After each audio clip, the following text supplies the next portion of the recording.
உன் உத்தம புத்திரனுக்கும் இந்த குடும்பத்துக்கும் இனி ஒட்டும் இல்ல உறவும் இல்லைன்னு அப்பா கோயில்ல வச்சு அத்து விட போறாரு.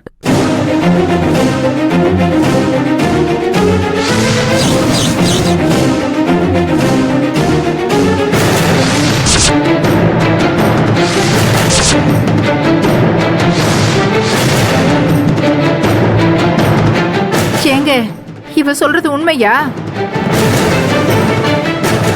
உங்களை தாங்க கேக்குறேன். அதான் ரங்காதான் சொல்லிட்டாள, நான் வேற உனக்கு விளக்கமா சொல்லணுமா?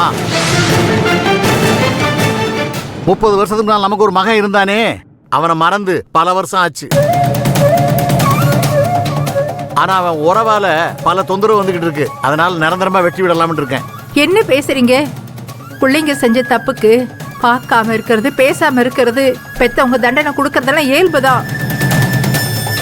அதுக்காக வரவே வேண்டான்னு சடங்கு சம்பிரதாயம் பண்றதெல்லாம் பெரிய பாவங்க.